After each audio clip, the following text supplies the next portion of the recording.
Rajni, Moran, you just talked about SBA loan with 10% down payments. So with 200K capital raise, one can buy 2 million business exactly, which is substantial. Exactly. Probably with an EBITDA, that would be life changing. Exactly. I can raise $200,000, no problem. I can do more than that too. But I'm nervous about exposing myself to 2 million loan with a personal guarantee. How do you think about personal guarantee risk? What's the failure rate after you acquire a business? Rajneesh, remind me, are you in the US or UK? You're based in the US? US, yeah? Okay. Yeah, personal guarantees, I tell you what, it's a lot of it is mindset, right? I mean, on it's freaking life is all mindset, it's all in our head. But there's few thoughts that I have on kind of like personal guarantees. So I signed personal guarantees in the past because I just didn't feel I have enough to lose. I didn't have much to lose, right?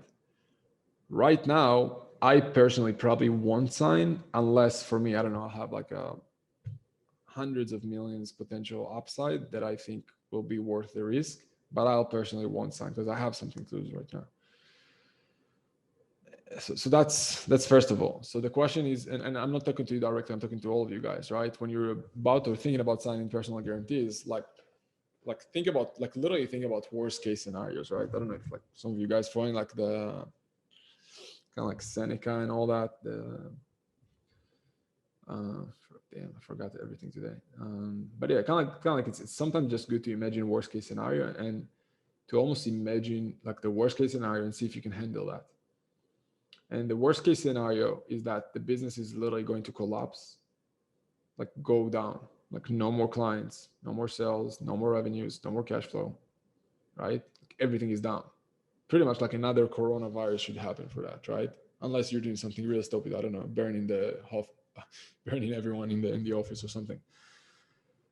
So that's first. Like something really bad need to happen for a business for it to go completely down, right? Especially if it's a business that exists for like the last, I don't know, it depends on the business you're buying, right? 5, 10, 20 years. So that's first. So let's say worst case scenario happens. What's then? Then obviously the bank's going to look for his money, right? So where are they going to get the money from? They're going to first liquidate the assets in the business, right? You're going to have cash in the business, different assets, equipment, real estate, whatever you have, right? Receivables or whatnot. And whatever they'll be able to liquidate will go to the bank. And then after everything, I mean, obviously they'll need to pay kind of like everyone that is owed. Then only after that they'll go to the owner who have personal guarantees. Now, so that's on the downside, like worst case scenario, right? But then we also need to understand that when you sign a personal guarantee, it's basically two documents, right? So when you get a loan from a bank, you sign the loan and you sign a different personal guarantee agreement. So we need to remember that is negotiable, right? Obviously, with SBA, they're less flexible, but in general, when you sign personal guarantees, it's negotiable. Second of all, that amount can be paid over time. So you can literally have a rule with yourself that a specific amount of the cash flow in the business to begin with is going to go back to pay back some of that personal guarantees or be put in some kind of an escrow account to be there to protect yourself for worst case scenarios, right? So you pay that over time. And obviously, as you grow the business, you can even refinance things to pay that personal guarantees amount. So there's a lot of flexibilities in there that you can play with and kind of like play different scenarios. Um, that's another way to look at it. Another perspective is to remember that the bank, in the end of the day, wants to make sure that the business will stay there, right? The last thing they want to do is go and get themselves pennies on the dollars from the assets that they might liquidate, right? So a lot of time they will even provide you more capital if it's different line of credit or whatnot to keep the business rolling to make sure that you are there to turn it over. Um, so that's kind of how I would look at it, right? Think about the worst case scenario. Think about if you have something to lose. Um, Again, US is a bit of a problem. For those of you who are kind of like all over the place, you can also kind of like protect yourself behind different entities in different countries. But again, I'm not an expert to talk about it too much. But that's kind of like how everything on my end is handled right now. Like I literally have different layers of protections on different assets. At least that's what I pay lawyers to help me do. I don't know how much it's going to protect me, but that's kind of like that's what they promised you to do.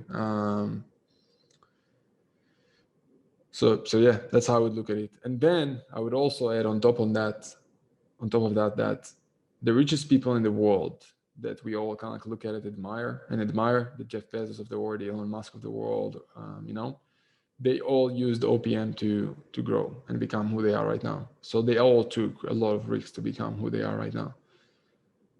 Right? Some of them used equity, some of them used debt, some of them combination of all.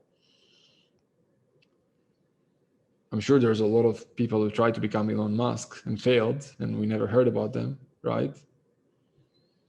So, but then the question is, is it worth the risk to try to become, a bigger version of ourselves? Or are we just okay staying in our comfort zone, or just growing slow and finding deals without personal guarantees, right? Because there are opportunities to do deals without personal guarantees. Because SBA, yes, they're strict. They won't give you deals without personal guarantees. But there's a lot of financial institutions that won't look at that if the deal is good and they trust you to run this business. And obviously that comes down to everything we talk about, like how you position yourself, how much confidence you have when you talk to those owners, with those bankers or whatnot. When you raise capital from equity investors, then you don't sign personal guarantees. The investors are taking the risk with you. Insurance, obviously. I don't know. I don't think the US, as far as I know, they don't have insurance. I know. That's why I asked if you're in the UK. Yeah, UK have that, exactly.